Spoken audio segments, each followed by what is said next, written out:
Ce week-end, dans main event de l'UFC 314, on aura Alexander Volkanovski contre Diego Lopez.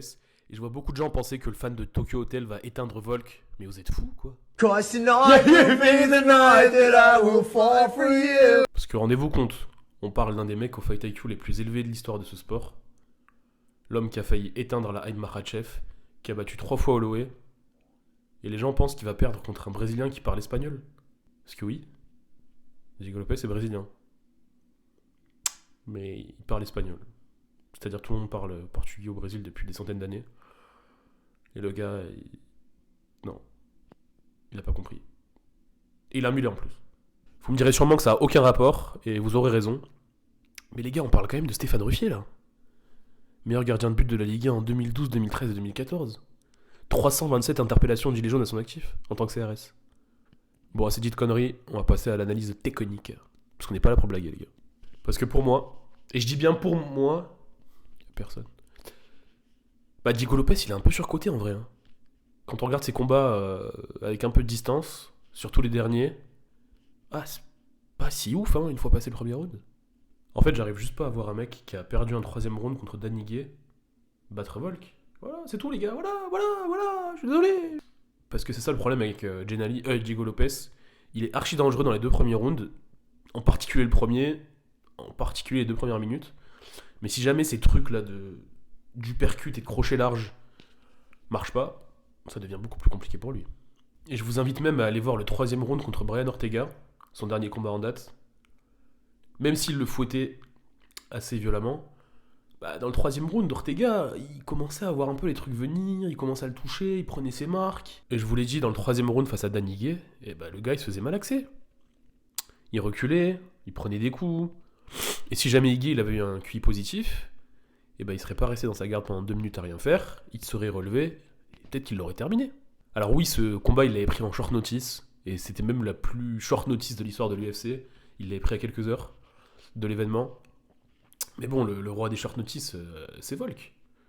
Je vous rappelle qu'il avait quand même pris le 2ème combat contre Makhachev à quelques jours de notice. Puis il avait gagné par...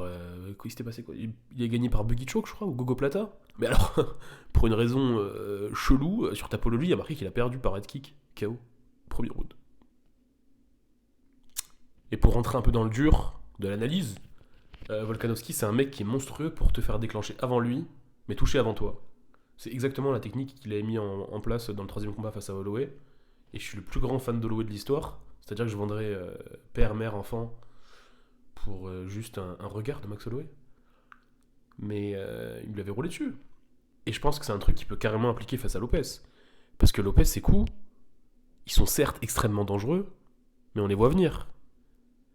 Et j'ai vraiment du mal à voir Volkanovski se faire surprendre par des crochets larges, des uppercuts. Alors oui, c'est ultra dangereux ces trucs de con. Notre ami Florent Balmont, il sort d'une défaite par KO, et il est vieux de ouf. Mais qui a mis KO Volkanovski ? Il a Topuria, une des boxes les plus raffinées de l'histoire du sport, du MMA. Un mec qui change de garde en pleine combinaison, qui feinte, crochet au corps, crochet à la tête du même bras, mouvement de tête. Diego Lopez avec son mulet et ses overhands, il est plus proche du top 14 que de Terence Crawford. Alors oui, il y aura 3-4 minutes, un round et demi, où il y aura un vrai danger que Volk prenne un KO. Mais pour moi, si jamais il survit à ça, c'est fini pour Lopez. Les low kicks, le jab, les feintes, les placements latéraux. Pour moi, ce sera beaucoup trop pour Diego Lopez. Et niveau grappling, parce qu'il faut aussi en parler, Diego Lopez, c'est un mec qui est hyper dangereux avec son JJB. Le mec, il a des triangles sautés à l'UFC, il y en a un. Pour moi, c'est pareil. Ce sera une arme qui sera très dangereuse dans le premier round, voire le 2ème, parce qu'il sera encore explosif. Mais le problème, c'est que Volkanovski, il faut l'amener au sol. Makhachev a galéré. Ils ont tous galéré.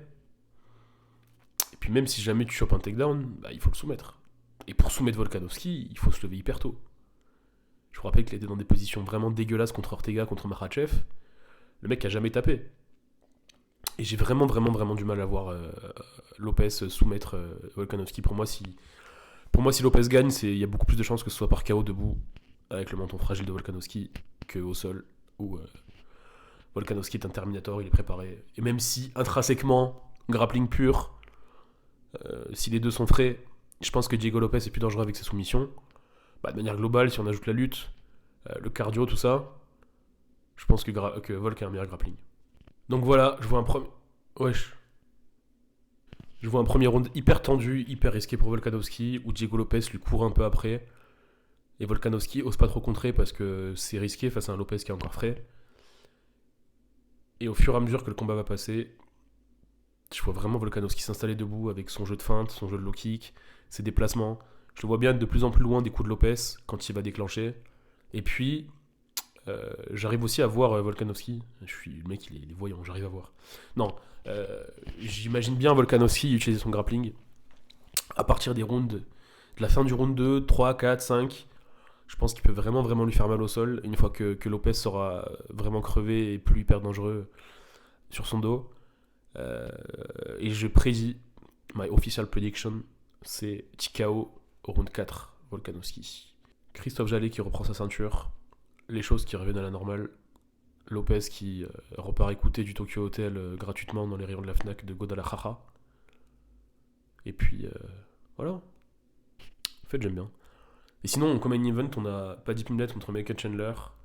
Je vois bien Paddy Pimblett prendre le dos de Chandler et le soumettre dans les 2 premiers rounds. Chandler, c'est un mec qui envoie des coups hyper larges. Il laisse des opportunités, il donne son dos. Je sais pas, j'ai la vision de Paddy Pimblett qui saute sur son dos, qui met les crochets et qui l'étrangle. C'est un mec qui est hyper opportuniste niveau soumission, Paddy Pimblett. Cage Warrior, pareil, il a un triangle sauté. Son dernier combat contre Bobby Green. Donc j'ai la vision de Paddy Pimblett qui saute sur son dos, qui verrouille les crochets, qui l'étrangle. Je pense vraiment que Paddy Pimblett il est sous-coté en vrai. Et que Michael Chandler, au contraire, il est archi surcoté. Je ne vois pas non plus devenir champion, faut pas non plus déconner, Paddy Pimblett. Mais je pense que malheureusement, il va s'installer dans le top 5 de la catégorie de la division.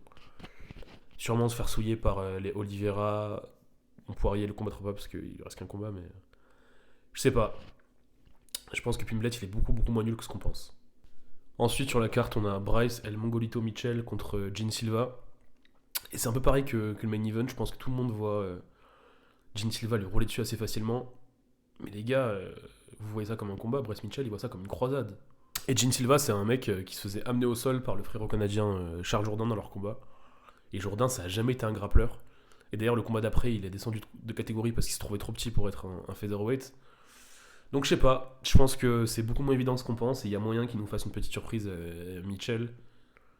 Par contre, laissez pas un micro après le combat, ça va être une folie. Donc voilà, pour le kiff, je prédis une soumission de Mitchell au 3ème round.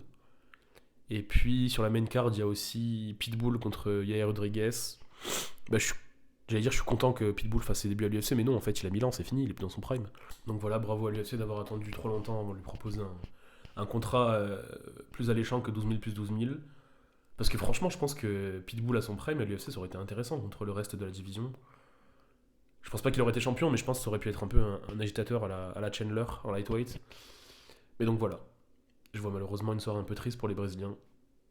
Parce que là, pour l'instant, 3 combats avec des Brésiliens, 3 défaites de Brésiliens, je pronostique. Et puis le dernier combat sur la main card, c'est Krylov contre Reyes. Même si Reyes il revient un peu là, il est sur 2 victoires d'affilée après avoir subi une sale série de défaites par KO. Je pense que Krylov ça va être un peu trop pour lui. Krylov je pense qu'il est vraiment vraiment vraiment très très sous-coté. Personne ne parle jamais de lui parce que le mec il combat une fois tous les 3 ans mais en même temps il est au front en Ukraine, c'est même pas une blague, il a vraiment combattu je crois. Je pense qu'il sera trop pour lui à mon avis, il sera trop rapide, il sera trop fort debout, trop fort au sol. Donc Krylov by whatever he wants. Voilà les gars, c'est fini. On se retrouve dimanche pour une petite vidéo récap du main event de l'UFC 314. Je passerai soit pour le plus grand génie de l'histoire, soit pour un trou du cul. Voilà. J'ai hâte. Ça va être une carte de fou furieux.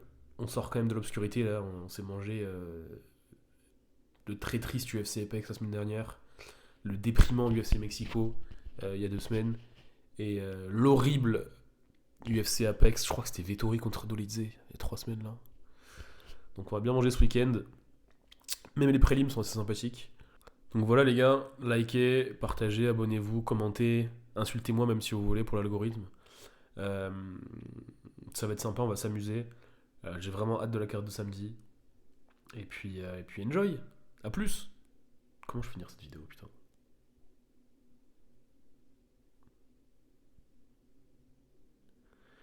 Et tchou, tchuss. Putain.